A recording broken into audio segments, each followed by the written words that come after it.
आज का प्रातः क्लास है 30 अगस्त 1968 शुक्रवार।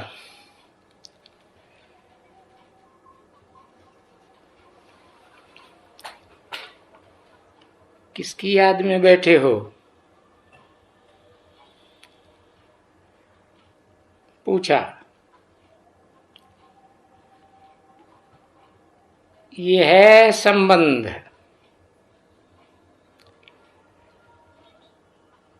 क्योंकि संबंध होता है तभी याद आती है अच्छी। और संबंध किससे होता है? देह के साथ संबंध होता है या आत्मा के साथ संबंध जुड़ता है? देह के साथ संबंध जुड़ता है। तो जिसकी याद में बैठे हो वो देह में है या नहीं है? देह में नहीं है। हाँ, वो तो देह में होता है तभी संबंध जुड़ते हैं। और प्यारे ते प्यारा संबंध सबको इन दुखों से छुड़ाने वाला है। इतना प्यारा संबंध, सबके लिए प्यारा। कौन सबके लिए? जो आत्मिक स्थिति में स्थित होने वाले बच्चे हैं उनके लिए। ऐसे है ना बच्चे, वो कहेंगे या तो बच्चे बाप को देखते हैं या बाप बच्चों को देखते हैं। निराकारी बच्चों को देखते हैं या देहधारी बच्चों को देखते हैं। बाप भी निराकारी बच्चों को देखते हैं और बच्चे भी निराकारी बाप को देखते हैं। देखते हैं तो जिसको देखते हैं उसी की याद आएगी ना। तो उस निराकारी बाप को देखते हैं तो सभी दुख कटते जाते हैं। क्योंकि निराकारी बाप में तो कोई दुख दर्द की बात होती ही नहीं, कभी भी नहीं होती। अरे मुकर्रर रथ में प्रवेश करते हैं तो भी दुख दर्द नहीं भासता निराकारी बाप को। क्योंकि आत्मा सतो प्रधान की तरफ में जा रही है। इस सृष्टि में जो भी 500-700 करोड़ मनुष्य आत्माएं हैं, कोई तो ऐसी आत्मा है जो तमो प्रधानता से सतो प्रधानता की तरफ जा रही हो। सात्विक स्टेज में भी प्रधानता, प्रधान होता है ना गांव का मुखिया। तो ऐसे समझेंगे ना बच्चे, ये बाबा है जिसको हम बाबा कहते हैं, साकारी निराकारी का मेल है ना। तो इनको ये दुख तो अथाह है। आगे तो भक्ति मार्ग में सिर्फ गाते थे, दुख हरता है, सुख करता है। समझते नहीं थे कि कैसे दुख हरता है, कैसे दुख हरता और करता है, और कौन है। शिव शंकर को मिला के एक कर देते थे, या तो कृष्ण को ही भगवान समझ लेते थे। अभी पुरुषोत्तम संगम युग में तुमको सच सच सभी दुखों से छुड़ाने आते हैं। कौन? साकार आते हैं या निराकारी बाप आते हैं? निराकारी बाप भी आते हैं तो साकार में प्रवेश करके, मेल करके, एक हो करके आते हैं। और सभी दुखों से छुड़ाते हैं, इसीलिए आते हैं। तो ये बात तो जानते हो कि स्वर्ग में कहो अथवा सतयुग में कहो, दुख का नाम निशान एकदम नहीं होता है। क्योंकि स्वर्ग वैकुंठ को भी कहा जाता है, जहां अतीन्द्रिय सुख होता है, और जिसे सतयुग कहते हैं वो तो 16 कला संपूर्ण हुआ ना है। हाँ, जो जहां कलाबद्ध देवात्माएं जन्म लेती है, तो दोनों को ही स्वर्ग कहेंगे ना। स्वर्ग कहां गया? स्व की स्टेज में, आत्मिक स्टेज में गए। तो वैकुंठ में भी सुख है और कलाबद्ध सतयुग में भी सुख ही सुख है, नाम निशान नहीं है दुख का। क्यों? क्योंकि वहां तो बीमारी सीमारी कुछ भी नहीं होती है। देह समझते ही नहीं है तो देह का सुख भी दुख भी नहीं होता है। समझते ही हैं अपन को, मैं आत्मा ज्योति बिंदु, दूसरों को भी देखते हैं तो ज्योति बिंदु आत्मा के रूप में देखते हैं। तो जो ऐसी आत्मिक स्थिति की याद सिखाते हैं, ऐसे बाप को तो याद करना बहुत जरूरी है। क्योंकि और तो दुनिया में कोई मनुष्य मात्र है ही नहीं, कोई भी धर्म पिता या ग्रेट फादर जो आत्मा का यथार्थ परिचय देता हो कि आत्मा का रूप असल में क्या है, सिवाय एक सुप्रीम सोल के, जिसे हेवनली गॉड फादर कह सकते हैं।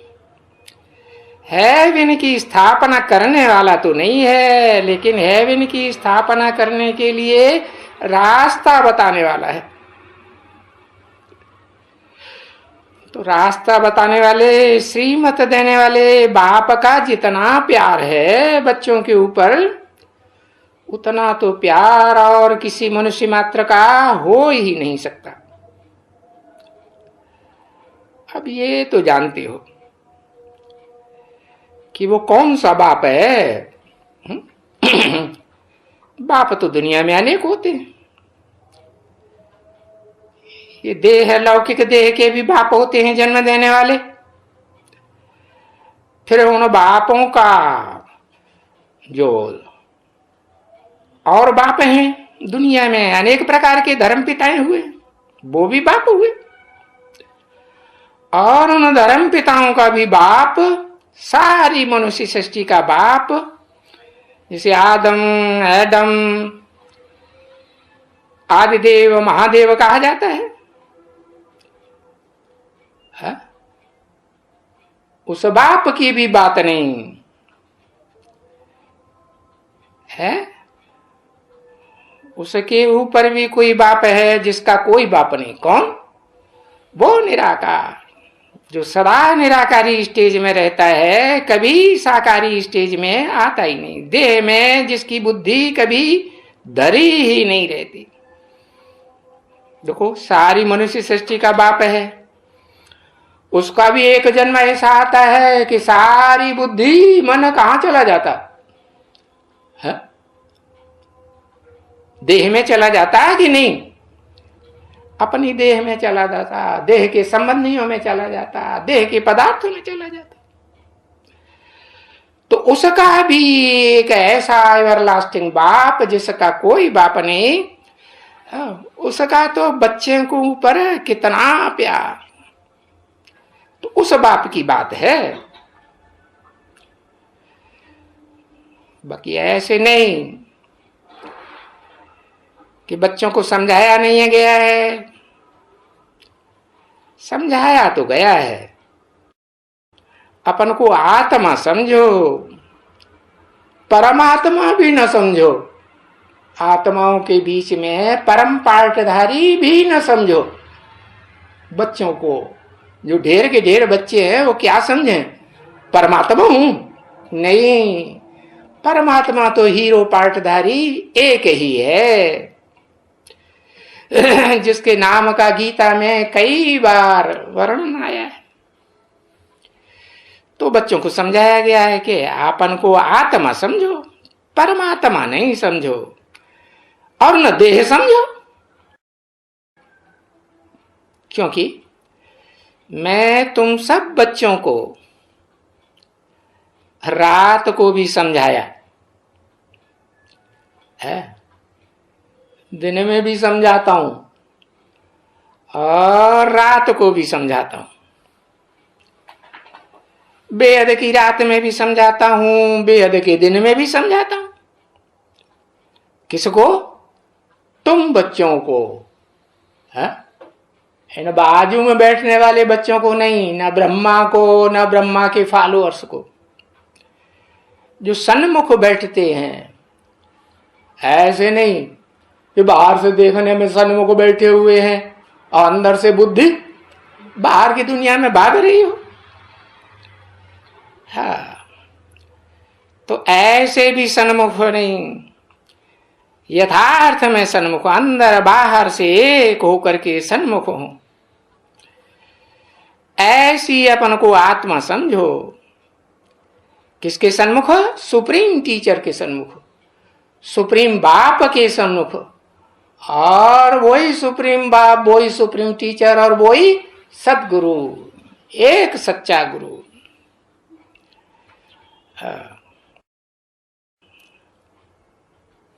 तो ऐसी आत्मा के सन्मुख समझो।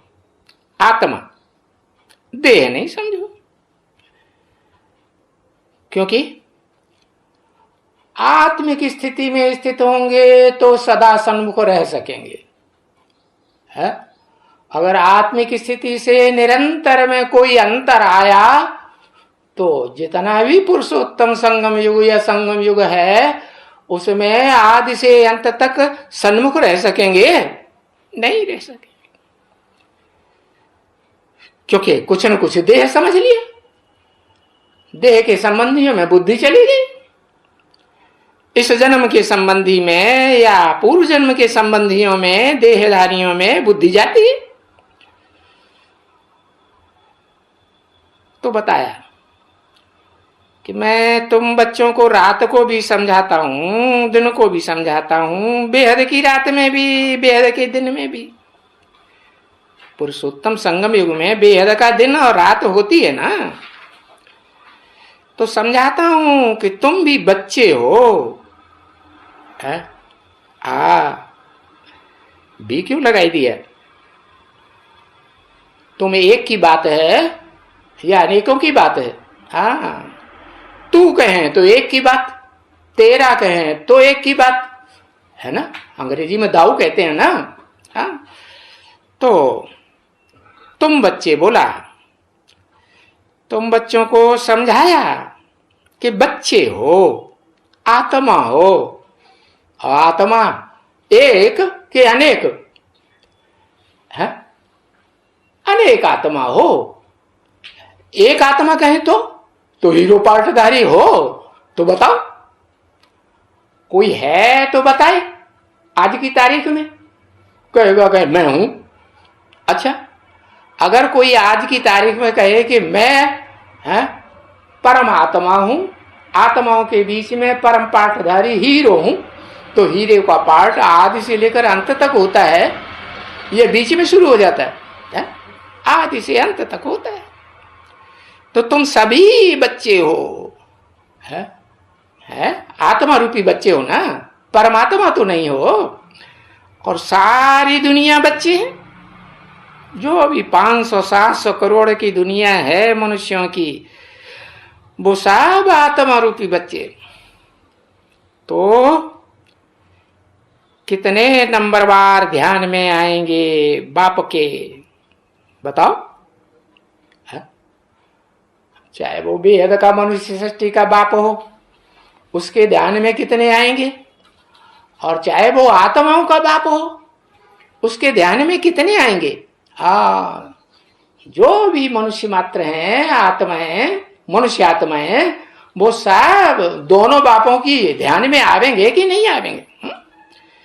भाई ये जो अच्छी तरह से बाप को याद करते हैं, हाँ, उन 500-700 करोड़ में अभी अंतर है, नंबरवार हैं। कोई मीडियम याद करते हैं, कोई बहुत अच्छी तरह याद करते हैं। तो अच्छी तरह से जो बाप को याद करते हैं, कैसे अच्छी तरह से? जैसे गीता में बोला है, उठते बैठते चलते फिरते, हाँ, खाते पीते, हर तरह से बताया ना। हाँ, तो ऐसे क्यों कहते हैं कि हर कर्म करते, ज्ञानेन्द्रियां हो या कर्म इंद्रियां हो, कर्म इंद्रियों ज्ञानेन्द्रियों से ही कर्म किया जाता है ना। तो हर कर्म करते हुए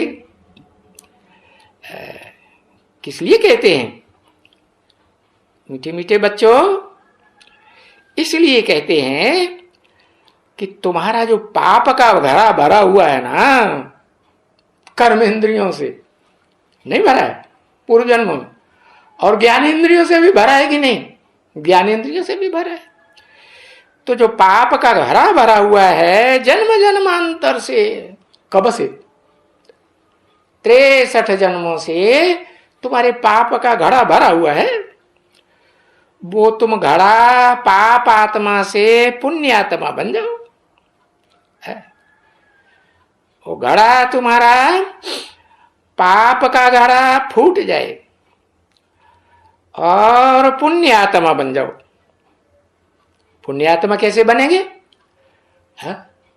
कर्म इंद्रियों से, ज्ञान इंद्रियों से अभिविचारी कर्म करेंगे तभी पुण्य आत्मा बनेंगे, कि विचारी कर्म करते रहेंगे तो पुण्यात्मा बनेंगे। समझा ना? क्योंकि सतो प्रधान जब बन जाते हो, है प्रधान, बाप की तरह एकदम सत्व, सदा सत्व में स्थित होने वाले नहीं। कौन से बाप? जो supreme soul heavenly God father है वो तो सदा सत्य है, प्रधानता की बात नहीं। तो तुम जब सतो प्रधान बन जाते हो तो पुण्य आत्मा बन जाते हो और तुम्हारा पाप का घड़ा खत्म, फूट जाता है। पुण्य आत्मा का घड़ा भर जाता है।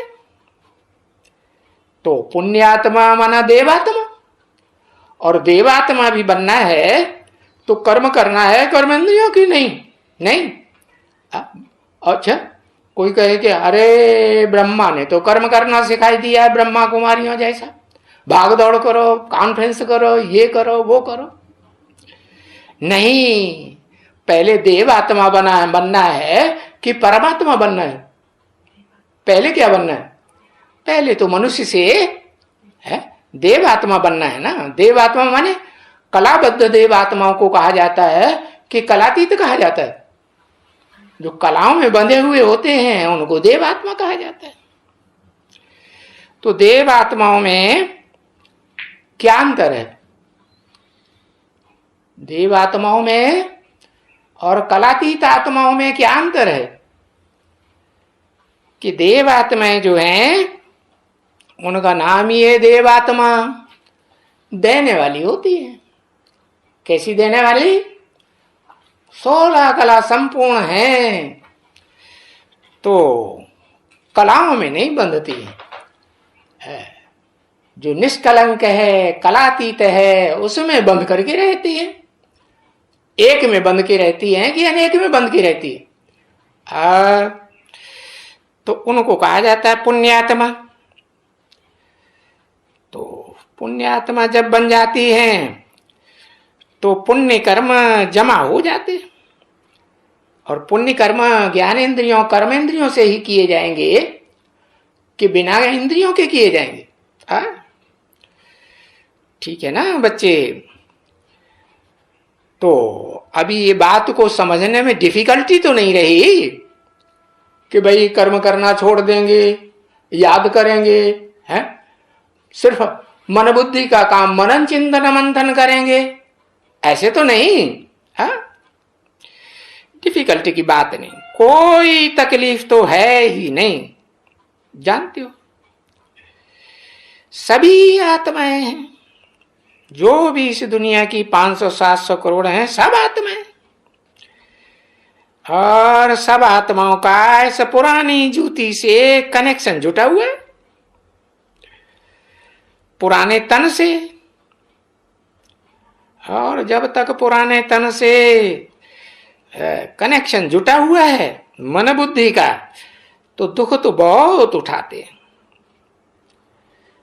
क्योंकि दुख तो फिर भी आत्मा को होता है ना। चैतन्य को दुख होगा या जड़ शरीर को दुख होगा? चैतन्य आत्मा को ही दुख होता है। तो शरीर को कुछ भी चोट लगने से, देखो आत्मा में ख्याल आता है ना। हाँ? सुप्रीम सोल भी आत्मा है कि नहीं? और सुप्रीम सोल जिस शरीर का आधार लेता है मुकर्रर रूप से आदि से अंत तक पुरुषोत्तम संगम युग में, अगर उसको चोट लगे तो उसे ख्याल होगा कि मेरे बच्चे को चोट लग गई? नहीं होगा। हाँ, तो चोट लगने से आत्मा को ख्याल तो होता है ना, चाहे वो सुप्रीम सोल की आत्मा क्यों न हो, ख्याल होगा या नहीं होगा? ख्याल तो होगा। तो ख्याल तो आते रहते हैं कुछ न कुछ। इसलिए बाप कहते हैं बच्चे सदा सलामत रहो। कैसे सदा सलामत रहो? सदा सलामत का अर्थ बड़ा भारी है। क्या भारी है? तुमको कोई चोट महसूस नहीं होगी, कुछ भी महसूस नहीं होगी। तो आत्मा कहती है कि मैं रोगी हूं, है? अब परमात्मा की स्टेज आत्मा पकड़ ले, हीरो पार्टधारी के रूप में स्थित हो जाए, तो रोगी रहेगा? रहेगा रोगी? नहीं। तो आत्मा तब तक कहती है कि मैं रोगी हूं, दुखी हूं, जब तक मन बुद्धि कहां धरी हुई है? देह में धरी हुई है तो कहेंगे रोगी हूं, दुखी हूं। तो शरीर जब भी ऐसे रोगी वगैरह कुछ भी देखो, है, अस्पतालों में जाओ देखो, कहां भी दुनिया में जाओ देखो, कोई कितना भी साहूकार हो इस दुनिया का, है, स्थूल धन संपत्ति का, तो भी बीमार होता है या नहीं होता है? हाँ, बीमार, दूमार, दुखी, रोगी तो शरीर सभी के हैं। ये शरीर ही प्रकृति का बना हुआ है। कैसी प्रकृति का? हाँ? नीची प्रकृति का कि ऊंची प्रकृति का? दो प्रकार की प्रकृति है परमपिता परमात्मा की, एक आत्मा और एक शरीर। एक आत्मा ऐसी है जिसे कहते हैं प्राणवायु, कहते हैं ना। हाँ, प्राण निकल जाए तो कुछ रहता है? प्राण गया तो सब कुछ गया। तो ये शरीर में प्राणवायु जब तक है तब तक शरीर क्या है? दुख भोगता है कि नहीं भोगता है? तब तक दुख भोगता है। और प्राणवायु जब निकल जाए, है, आत्मिक स्थिति वाली जो पराशक्ति है, परा प्रकृति है, वही अलग हो जाए तो फिर दुख होगा? ना, दुख नहीं होगा। तो वो पवित्र चीज है।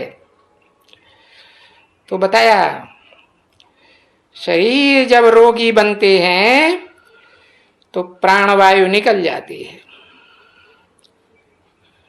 तो कोई भी अस्पताल में जाओ वहां रोगी होंगे, नहीं तो हॉस्पिटल में क्यों आएंगे? नहीं तो दुनिया में कहीं भी जाओ, है, अरे दुनिया में दुखी ही दुख है। तो बच्चों को तरस पड़ता है,